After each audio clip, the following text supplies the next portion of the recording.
2006 March 16వ తేదీన రాత్రి 9 గంటల సమయం అవుతుంది.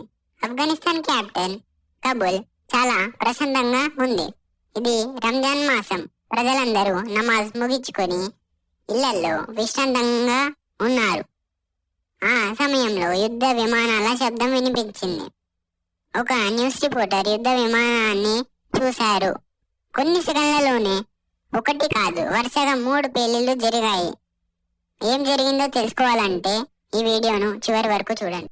మనకి తెలిసిన రోజుల కిందటి నుంచి పాకిస్తాన్ మరియు ఆఫ్ఘనిస్తాన్ మధ్య యుద్ధం జరుగుతుందని. ఈ నెల 16వ తేదీన పాకిస్తాన్ కబూల్లోని ఒక హాస్పిటల్పై దాడి చేసింది. ఆ హాస్పిటల్ పేరు ఉమిద్. వారి భాషలో ఉమిద్ అంటే ఆశ అని అర్థం. గత సంవత్సరమే ఆఫ్ఘనిస్తాన్ ప్రభుత్వం ఆ హాస్పిటల్ బెడ్ కెపాసిటీని ఇంక్రీజ్ చేసింది. ఇంకా హాస్పిటల్ని చాలా అభివృద్ధి చేసింది. కానీ పాకిస్తాన్ వేసిన మిసైల్స్ ఆ హాస్పిటల్పై నేరుగా దాడి చేశాయి.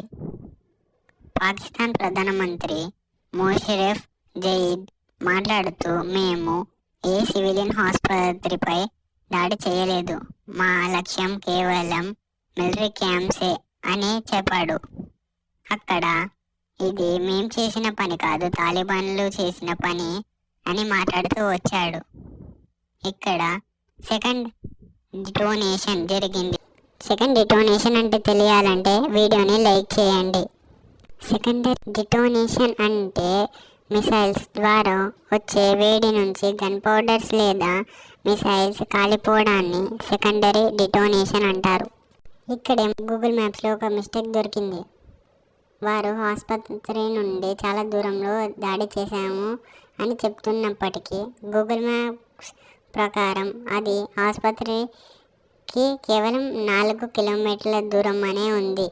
ఆఫ్ఘనిస్తాన్ ఇంటీరియర్ మినిస్టర్ అబ్దుల్ మతిన్ చెప్పిన దాని ప్రకారం 408 మంది చనిపోయారు, ఇంకా 265 మంది గాయపడ్డారు.